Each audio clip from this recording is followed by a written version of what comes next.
Hello, everybody. Hello. This is Gerald Celente, and it's Wednesday, August 17th, 2022. And you know what Wednesday is? Celente and the judge. And we have with us today Judge Andrew Napolitano, America's #1 legal authority when it comes to the Constitution, the Bill of Rights, our rights, and how we're losing them. And a man that's been on the inside and on the outside to know what's going on. Judge, thanks for being on today. And you just have a really very powerful article here that you wrote about Trump and what's going on with the Department of Justice. But I'd like to just read the lead into this. Former President Donald Trump will soon be indicted by a federal grand jury. He's the victim of a federal government that knows no bounds and has assumed powers nowhere granted in the Constitution by the sheer force of its own will. This is America? Well, this is the America that the current generations of living Americans have come to accept. Obviously, this happened gradually, but it's going at a very rapid pace. So the government, which has created all kinds of monstrosities that are nowhere authorized by the Constitution, like the FBI, the CIA, the NSA, the DEA, the BATF, these are all these acronym lettered law enforcement and intelligence community, intelligence in quotes community, that the federal government has created, which is now going for Donald Trump's jugular, as they did almost from the day when he was elected. Now, having said that, I must acknowledge he is in hot water legally. And the stuff that I'm hearing is that the feds made a preliminary decision to seek an indictment of him even before they conducted the execution of the search warrant at his home. The execution of the search warrant at his home, which was based on a tip by somebody that worked for him, either an undercover FBI agent or somebody legitimately on his payroll who saw what was in there, told the FBI that notwithstanding a letter the FBI had received from one of Trump's lawyers saying everything you subpoenaed is now in your hands, that the letter was a material misrepresentation and that, in fact, there were top secret documents in his safe. When Trump said, "Don't worry about it, I declassified it," that is one of the worst things he could say. You don't deny something before you're accused, because by saying he declassified it, what is he doing? He's admitting he had it. And the crime is not possessing a classified document, the crime he's about to be accused of. The crime is possessing a national security secret. He can take the classification off it. He can't take the secrecy out of it. What was he doing with that stuff? I can't defend his behavior, but nor can I defend the monstrosity of the government that has gone after him. He was the head of this government for 4 years. And in those 4 years, he did battle with the security state, basically FBI, CIA, and other three-letter acronym entities, every day.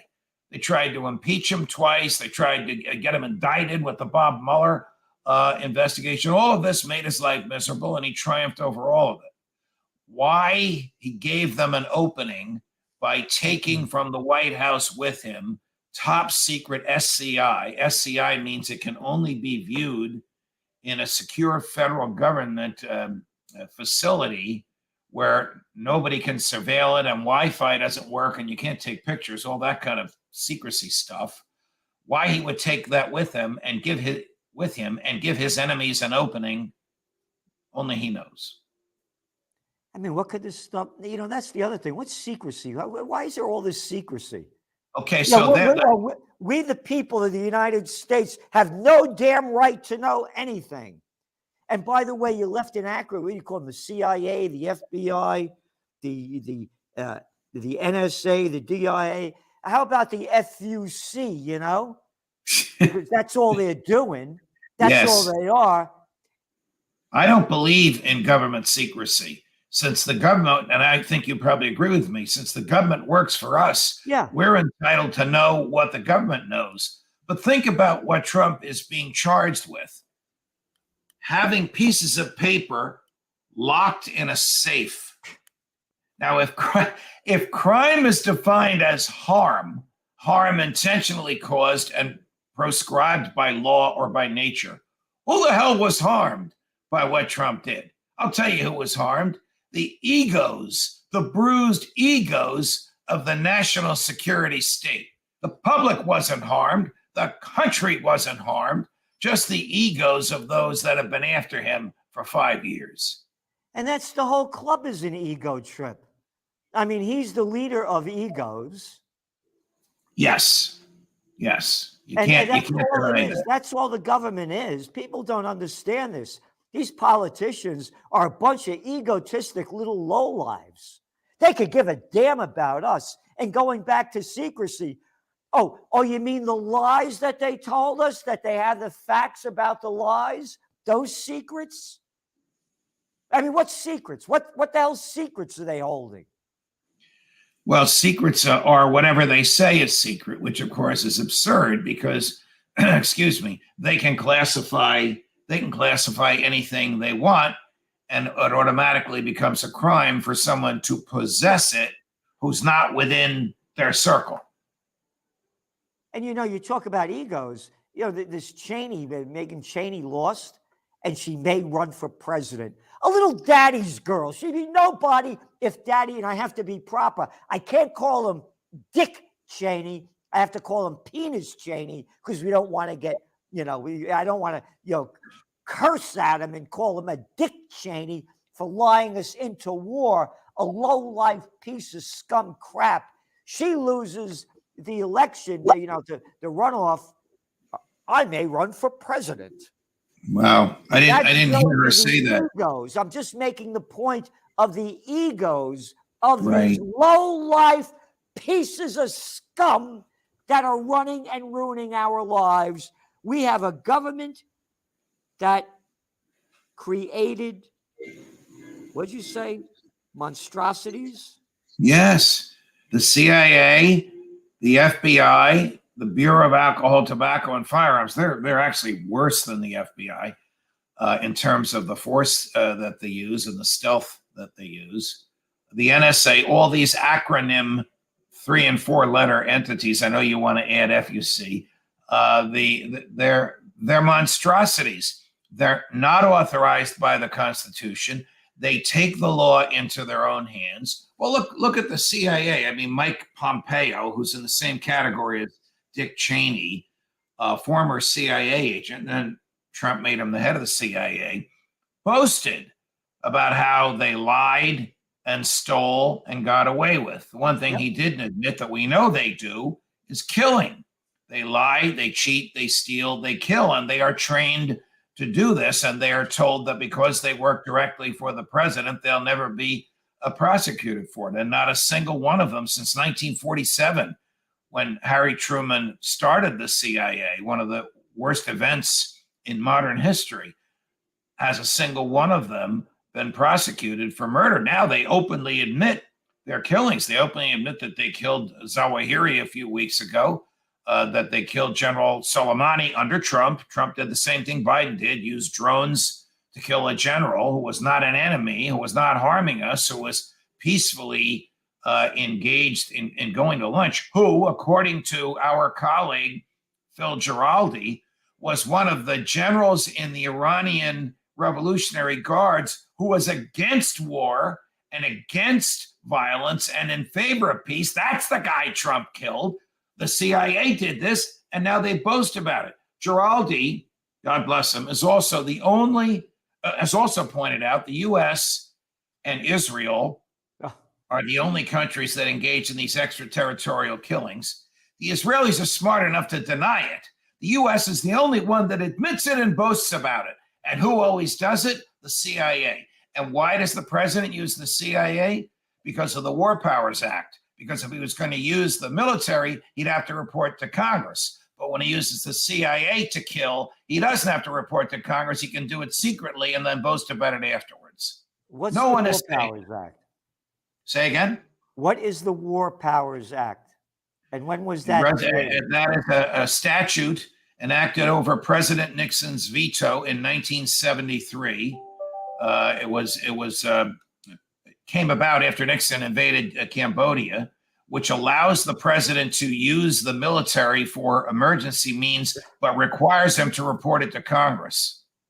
So if he was going to use the military to kill Soleimani, Trump, or if Biden was going to use the military to kill al-Zawahiri, he would have to report it to Congress. If he's going to use the CIA, he doesn't have to report it to anybody. That's why you and I have talked about this many times. You'll have a great monologue on this. When Obama and Hillary destroyed Libya, they did it with the CIA so that Obama would not have to report it to Congress. CIA is an army, and it's a law unto itself, subject to the whim of the president. It's like the president has a private secret army. It's called the CIA. Wow. And again, what have they done so great since 1947 to help us? What have they done? Tell me one great accomplishment of the CIA, how they have helped America. I can't think of one. They were asleep at the switch on 9/11. They have overthrown governments of countries that weren't friendly to the United States. They've engaged in assassinations. They were probably involved in Kennedy's assassination. It's hard to find something that they did well. If you ask them, they would say, what we've done well, we can't tell you. Here we go again with transparency, because it's all below the surface. Yeah. We reported to the president secrets that he needed to know. That's probably what their answer would be if you were to ask them. You mean, in other words, they bullshit. Yes. Yeah. And, this is just terrible. You also mention in here, again, about the loss of our rights and how bad it's become. So how many laws have the feds broken?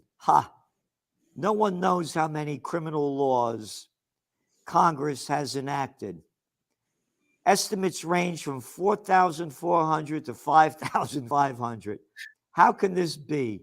For starters, members of both Congress in both parties rarely, if ever, read the legislation they enact.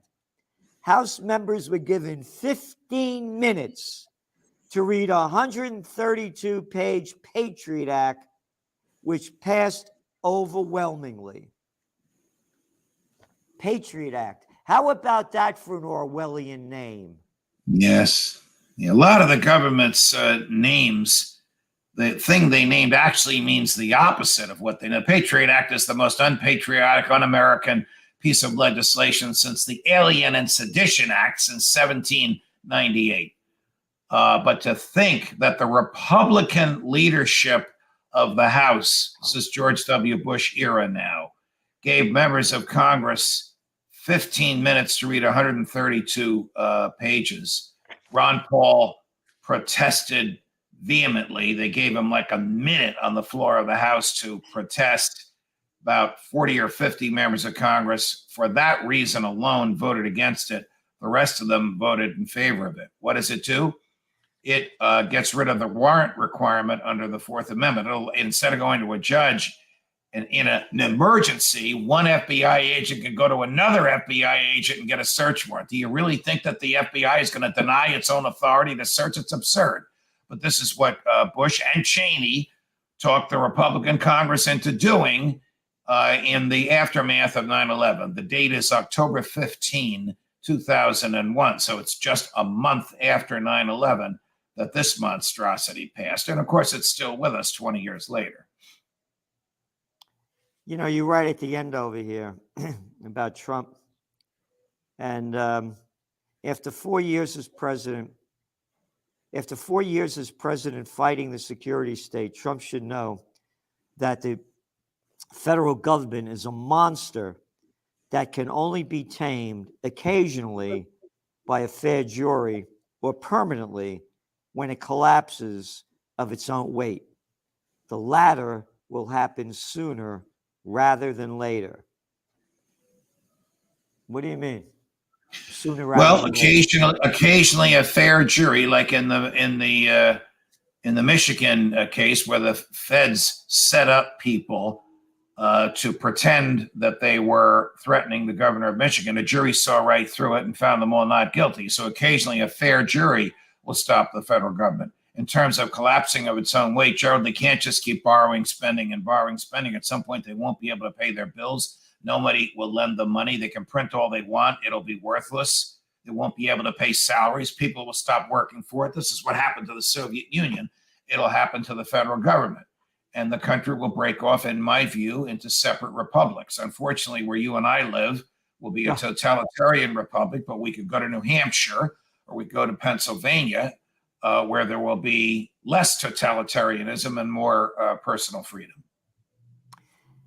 I say this in a matter-of-fact way. If we had said this 10 years ago, people would say, you're out there. You're with the conspiracy theorists. This is logical, rational, accepted mainstream argument today. What both parties are doing to the federal government, borrowing, and spending, Ron Paul has argued very articulately, it can't last. At some point, it bursts. The reason that the Soviet Union fell is because they couldn't pay their bills. They couldn't pay the salaries of the cops and the military and the KGB that were working for them. You mentioned here about the what they're using to get Trump, the Espionage Act, and how they got Snowden on that as well. The Espionage Act of 1917.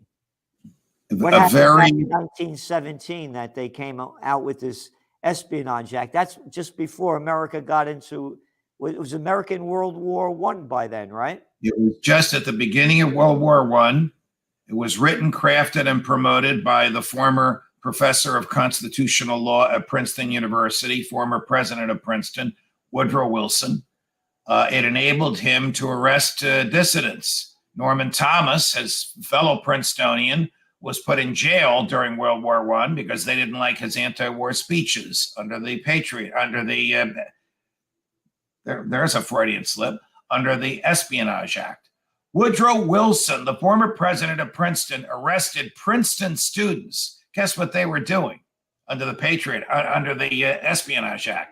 They were reading the Declaration of Independence aloud outside of draft offices. That's brilliant. They were arrested. They weren't charged. They weren't prosecuted. They were just kept in jail for the duration of World War I. That's what a monstrosity this thing is. Oh, my God.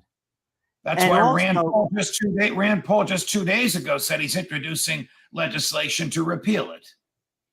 And didn't they arrest Eugene Debs as well? Yes, they did. Yeah, Debs may have died in jail over his anti-war speeches. Wilson had a vicious attorney general named A. Mitchell Palmer. You may remember the Palmer raids. Palmer taught all of his vicious techniques to a very young, brand new, right out of college federal agent and assistant of his, J. Edgar Hoover. This stuff is just one link in a chain after another. I'm surprised the Patriot Act still exists. And quite frankly, it's been upheld, or keeps missing the two. I'm surprised the Espionage Act still exists. It's been upheld by the Supreme Court 4 or 5 times, but I don't think it would be upheld today. The court's attitude about freedom of speech and dissent is a lot more open today, but the statute is still there. It's the statute under which they indicted Assange. It's the statute under which they indicted Snowden. It's the statute under which Trump threatened, absurdly, to have Snowden executed. And it's the statute under which they're about to indict Trump himself. What's happened to this country is so sad. It's heartbreaking for me to see this. And again, that the facts that you're talking about, that we write about in the Trends Journal, this stuff doesn't make the news. It's not in there at all. All it is the headlines of hate. And if I'll tell you the way I see it, we have to have a new third party. This is it. You went back from 1917 and talking about how then Hoover came in, and then we got Truman, the CIA, one after another. I mean, Right. It's a criminal group that people call politics. It's a crime syndicate. Yes. They rob our money. They steal it. They give it to too big to fails. They go to war all the time. There's no talking about peace. And we need a new way. And I believe that nobody could lead the way better than you, Judge. Well, you're kind of saying that, but we do need a new way. We need a small government party. We need a government that will get rid of these three-letter acronyms and will shrink the federal government down, as Jefferson said, to the chains by which the Constitution holds it down. The Constitution, talk about 5,500 federal criminal laws. You know how many are authorized by the Constitution? Two. Treason and debasing the money supply. Everything else, Congress gave this authority to itself from out of nowhere. Everything else, Madison intended to be addressed by the states, not by the federal government. It was an ability and a means for the states to check the growth of the federal government, that they couldn't write their own criminal laws except in those two areas. They had to rely on the states. Instead, the feds, again, going back, actually, this goes back to the war between the states, that era. The feds just kept stealing power from the states and creating power out of thin air, and the public accepted it. That's right. With the Civil War, is that when it really began? It began with Lincoln's tyranny during the war and the big government Republicans thereafter. All of that led to Woodrow Wilson. That led to FDR. That led to the CIA. And the rest has been one long march of big government. The only president who has attempted to thwart big government is Trump. But he did it in such a flawed way that much of the government actually grew under Trump, even though he publicly resisted and was loathed by the security state, the deep state, which is now going after him again. You also mentioned CIA in referring to JFK's assassination. Well, our libertarian colleague, Jake Hornberger of the 3Fs, Future Freedom Foundation in Arlington, Virginia, is the foremost authority. He's written about 1,000 pages on this. He demonstrates conclusively that the intelligence community and the CIA was involved in the assassination of Trump. Our friend Roger Stone, Kennedy, sorry, God forgive me. Our friend Roger Stone, who believes that LBJ orchestrated this, also has demonstrated in his book the involvement of the intelligence community in the assassination of JFK. I don't think this stuff is seriously doubted today because everybody that pulled the trigger, so to speak, is no longer around. They're not in government, and most of them are no longer living. Why would you think the CIA wanted him out? Because he threatened in private, but because they knew what he said in private, they heard, he threatened to smash them into 1,000 pieces because of their Bay of Pigs and their killing of foreign nationals and the revolutions they fomented. They had just finished fomenting a revolution in Iran, throwing out a popularly elected leader, President Mossadegh, in favor of the Shah, who of course was very pro-Western, but a disaster for human liberty and even for the economy. But he was the CIA's boy, and Kennedy knew it. It happened under Eisenhower, and Kennedy condemned it. If JFK were in the White House today, he'd be like Ron Paul. You know, I have a photograph of me and John Connolly. John Connally was the governor of Texas that was sitting in front of Kennedy when he got assassinated and took the bullet in the back. And Connally, I have a photograph of me, him, and his wife standing in front of the book depository. Well, that is a unique photograph. The book depository from which the government alleges Lee Harvey Oswald fired the fatal shot. Right. Even though we know, of course, from the autopsy that the fatal shot could only have been fired from the front, and Lee Harvey Oswald, if he fired it as the government says he did, could only have fired from behind. So Connally, as we're walking, he wanted to meet me because I had written this book, Trend Tracking, far better than Megatrends, Time Magazine, in 1989, and I had forecast a new third party and someone like Ross Perot. This is 2 weeks before the election in 92. As we're walking back into the Anatole Hotel, Connally looks at me and says, again, I was with Connally, his wife. That's the picture, me, him, and his wife. Their first time back since the assassination, by the way. And he said to me, I read your book. He said, it's a fine piece of work. And he said, I know your heart's in the right place. But you don't have a clue what's going on. And neither do the American people. Because if they did, there'd be a revolution in this country. You know, when Spiro Agnew was indicted and pleaded nolo contendere and was convicted, and Nixon chose Gerald Ford to replace him, he came that close to picking John Connally. John Connally was also the Treasury Secretary under Nixon. Yes. And remember, he was a Democratic governor. Yes. When he got shot. He was a Republican. He worked for the Republic. This is also the Connally when the United States went off the gold standard. So this is a guy who knew a thing or two about it. Yeah. I don't know if that was done over his objection or with his consent. I don't know what his economic views were, but he knew the monstrosity of government and how it would only continue to grow. And that's it. The monstrosity of government continues to grow. Thank you very much, Judge. Thank you, everybody, for tuning in. Please spread the word of what the judge is saying and what we're doing. And of course, you know, for more information, you look at the Trends Journal. The new edition just came out yesterday. A great cover, by the way. Another that really says where we are and what's going on. Swallow the bullshit. Follow our orders. And that's what this your graphic artist is truly first rate, Gerald. Yep, Anthony Frieda. We're a great guy. And his heart, you know, is in his art. And our heart are in our words and deeds. Thank you again, Judge. Thank you, Gerald.